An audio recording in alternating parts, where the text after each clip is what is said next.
Hello duckies, Andy Lippy here, back with another OBS tutorial, and this one's kind of brought to you from Zaymar. He brought this to my attention. He wants to get people more creative using his plugin for OBS, and that is the StreamFX plugin. There's so many things that you can do with it. This is kind of creating a backdrop blur kind of effect. So as you can see just here on my OBS, you'll be able to see I've kind of got this blur in the background of this texture just there. But this can also persist through stuff like alerts as well. So if I do a test alert, you can see it's blurred out the background on my Minim alerts there. I can do different tests as well, and you can see it just looks super cool, super clean, and it looks so modern. So I'm going to teach you guys how to do it. It is a little bit complicated because you've got to work on different layers, but it kind of works the same way as adjustment layers work in Photoshop if you are familiar with that. But hopefully you will get it. If you've got any questions at all, let me know in the comments below. Let's just dive into it. Put your rock over the stone.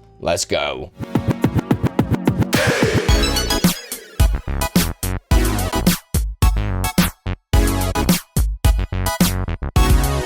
Right, so there are a few things that you will need in advance. You will need OBS Studio. No slobs around here, guys. Will not work. Get transferred over to OBS Studio for a more, like, interactive experience and, like, just better features, all right? I mean, if slobs made it so you could use third-party extensions and plugins, then it'd be cool, but they don't. So, unfortunately, that's not the case. So, you will need OBS Studio and also the StreamFX plugin, as you can see, just here from Zaymar. Like I say, he brought this tutorial to my attention, and he wanted me to do a video on it, and 100% I love it. I've actually been using stuff like this on my channel for a while. All you need to do is go and press the go to download button. It will take you to the GitHub page, and it might be a little bit overwhelming, but the best thing to do is use the exe file. So download that and run through the installer. It's just a next sort of situation, you know. You just tell it, yeah, next, cool, that's fine, and that'll make sure you've got all the prerequisites as well to make it function correctly. Right, so once you've got that all installed, you will need to open up OBS. As you can see just here, I've got a blank OBS. I haven't got any scenes or anything. It doesn't matter if yours is blank or not. You don't need to worry about that. We're going to mess about with some new scenes anyway. So if you're not seeing the kind of StreamFX button up here, it means it's not installed correctly. Jump back. Try reinstalling it. Maybe just restart your computer as well, just to make sure it's all installed correctly until you do get the StreamFX. You should get a splash screen as well, showing all the supporters of the plugin as well. So once that's all done, we need to start getting creative. So the way that this is going to work, we're going to use 3 different layers. So we're going to use the first layer, which is going to be all the kind of transparent objects that we want. So maybe your alert or your chat box, anything that you kind of want to be at the front but have a blurred background, okay? And then we're gonna use a second scene. This is gonna be everything that you want in the background, so the normal stuff. So maybe your gameplay, or if you're on a just chatting your just chatting scene, and things like that. And then the third scene is gonna be the complete scene. So this is gonna be with the backdrop blur effect on the chat elements and stuff like that. That's exactly how it's gonna work. So scene 1, I'm just going to create some scenes and name them accordingly. So the first scene that we're going to create, I'm going to call this the completed scene, just to make it easier for you. So that's going to be when everything's complete on there. We're going to add another scene, and we're going to call this one, we'll add chat and blurred, I don't know how I'm spelling blurred, objects, just there. Just to make it easy, you don't have to call them this. This can be anything. I'm going to make one more scene as well. I'm going to put this one as background. So the background is going to be the easiest one to set up because this is everything that's going to be the kind of main content, basically. See the chat and the blurred objects as your widgets. That's pretty much all I ever do, and the complete scene is all merged. So the background, we want a camera for this case. We can use gameplay if we wanted to, so I'm going to call this webcam, just like so, and press OK, because that's what I'm going to use. I'm going to use the OBS virtual camera that I've got already set up, so I can just use this one, and you can kind of see. I'm just going to zoom out to make it full screen, and that is it. That's that scene done. the background scene. The blurred objects, this is where we need to choose what we want. So we could use absolutely anything on this scene. So I'm going to use a chat box. So if I open up my stream elements, I've got a basic chat box that you guys saw in the intro just here.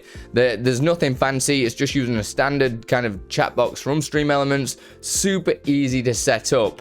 So that's all saved on there. I'm going to grab the URL link and I can go back to OBS and I'm going to press add. We're going to add a browser source just here. I'm going to call this chat box. Like so, press enter, and we're going to just paste that link directly in there. Like I say, this doesn't have to be a chat box. This can be absolutely anything. It could be your widgets, your follower alerts, everything like that. So I'm going to do 1920 by 1080 just there, because that's the size, and that's all on there. It obviously doesn't look like there's anything going on, but if I start typing in chat now, you will see that all the chat is coming through just here.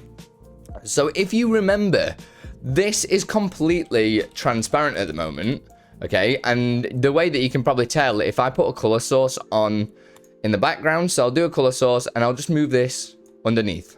Press OK. You can see this doesn't really have a background. It's just text, isn't it? So I'm going to create a semi-transparent background because not everything always has like the empty chat boxes in stream elements on. So the way that I'm going to do that is I'm just going to kind of crop this color source that we've got here. I'm going to start cropping this down to kind of meet the size of the chat box. There's obviously multiple different ways of doing this. It depends on what you want to do. Maybe I should just type some more, make sure it goes to the full length of it. Obviously, you could edit that all in stream elements as well. So I'm just doing that and I've changed this color. I'm going to change this color source color to black though. And press OK. You're not going to see any difference just there. One more thing that we need to do is go to filters. So we can either right click it and go to filters there. I'm going to add in a color correction filter. And this is what's going to make it that semi-transparent. So right here, we're going to dial it down to 0.5. So we can just type in 0.5 here if we want. So 0.5 just there. And now it's semi-transparent. Press close. And now we've got our background, which is the cam, and we've also got the chat box just there. So now we need to put it all together. So we're going to use two different sources just here, because we basically need both of them scenes active on here. So the way that we're going to do that is we're going to add in a scene, and the scene that we're going to add is the blurred objects scene. So that is just all the widgets that we had on there. We're going to create another one as well. So we're going to add, this time, rather than the scene, we're going to actually add a source mirror. And the reason why we use a source mirror is because that allows us to basically copy the scene, but we can put in different effects onto it without manipulating the scene itself. So that's like doing a nested scene of a nested scene of potentially a nested scene. So it makes it super easy to get on with. So on this one, I'm going to call this one... we'll call this the active background blur. And press OK. It's completely up to you what you do call all these things. And the one source that we're going to select for this, because we already have the chat and the blurred objects on there, we need to do the background scene. So we're going to select background scene. Press OK. And then if you look now, we've got everything on here. We need to make sure that the active background blur is at the bottom because we want that on top. And now you can start seeing what's kind of happening here, but we have no blurred effect here at all. So this is the blur that we need to add now. So I'm going to leave this quite zoomed in so you can see what's happening at the same time as I'm fiddling about with stuff. We're going to add the blur. So the way that we do this is we're going to right click on the mirrored source that we've created, and we're going to go to filters. And this is the beauty of mirrored sources, allowing us to add extra effects, making it super easy to separate different sections and things like that. So you can easily add this effect into your streaming setup right now, because you can just do the mirrored source of whatever you want to do. Just create a new scene and then create, basically you're going to create this completed scene. Basically, I've said basically a lot. So we're going to add in a blur, and this is part of the wonderful StreamFX plugin, same as the source mirror. This would not be possible without Zaymar, so please make sure you leave a good review on the OBS forums, and feel free to support him as a creator as well. So we're going to add that we get a load of options. It doesn't look like it, but there is a load of options, trust me. So the type we're going to use is dual filtering. This is the fastest method, and it's less intensive on your CPU. GPU, the size is completely up to you, but Zaymar and I should say, really recommend put it on between 3 and 4. So 3 and 4 just here probably gets the best effect. So I'm going to put it on 4 to get more blur this time.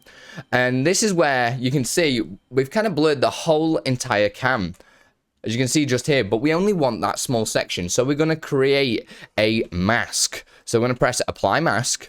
It's going to give us a load more different options. So the mask type, we could do left edge and stuff like that. So you can see I can drag this in. And if you look at the preview in the background, I could actually just go around that box. But rather than making that difficult for myself, I can actually change the mask type to source. And when I do that, we can choose the other source that we had. So the previous background. So the source mask we're going to use is this scene here, chat and blurred objects. So if I go to chat and blurred objects, like so, we're going to change the color here to black. This is going to deactivate the color filter right there, and we're going to change the alpha filter to usually about 2. So now if you watch when I change this to 2, it's just blurred out that one section just there. We can press OK, leave the mask multiplier at 1, that's fine. And as I zoom out, you can see it's blurred. So now you're going to be thinking, oh, I don't want this in the middle. I want to move it. And you'll think, oh, I'll just drag it over there. And as you can see, the blur happens in this location because that's where the mask is on the other scene. So the way that we move the entire thing is if we go to the chat and blurred objects, I can move both my chat box and the color source because we added that semi-transparent background. And I can move it to one side, say all the way over here. And then now when I go back to the completed scene, you'll see the blurred is just over there like so. So you kind of creating this depth of field as well, which is really nice.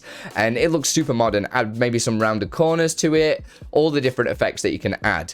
So you saw in the intro that I added the Minim alerts for it as well. So I'm going to open up my Leorin board just here, and I'm going to install the extension for Minim alerts. Like so, and this is how easy this is. I'm going to select my transmitter, it's going to add it in, and you can see it started building it as follows. You can get this from the StreamUp website. I'm going to press OK. So this is my alert system. I'm just going to connect it back to Twitch so we can do tests. So as you can see, if I test a raid, we'll get the raid message just coming through here like so. And we want to add that. So we're going to add this scene to the chat and blurred object scene, okay? So to do that, we're just going to go to chat and blurred objects, and we're going to add the scene just here, and we're going to choose the alert minim scene, press OK, and it doesn't look like it's done much, but if we go to the completed scene now, because everything was already set up, and press test raid, you can see it's blurred out just behind, just there. That's how easy it is to add in the blurred. As soon as you've set up one scene, anything that you throw at that scene and it's semi-transparent, it will automatically be blurred, which looks intense. It kind of, not a disclaimer, but you've got to make sure that you do it in that same method using the mirrored sources and the scenes, because if you've changed the sizes of anything, it's not going to pull it correctly. So for instance, on my stream, I actually have a cropped camera to make it look like it's a wide angle camera rather than the screen that you're looking at now. And if I apply the mask to that, it actually squashes down the alert and everything like that as well, so it doesn't match up. So you have to make sure that everything's kind of running the same aspect ratio and everything like that, just using your mirrored sources.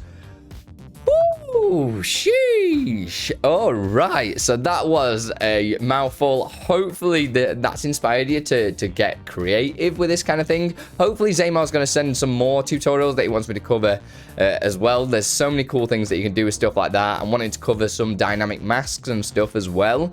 But if there's anything that you do want me to cover, just bang it in the comments below and I will get to it. if you want to support me, consider joining channel member today. Obviously, you can see the goals in the description down below. You can also see any tips or the recent channel members and stuff like that using a new thing, which I will be covering in a new video as well. There's so many videos I need to do, but I'm getting married. I'm waffling on. Join Patreon, all that if you want to support. Put your rock with the stone. Much love. I just want to say a huge thanks to all my patrons that help make this content full-time, make it free for you guys, and also a huge thanks to all my YouTube members. You guys are legends. Thank you so much for everything that you do for me and the community. Keep it up, guys.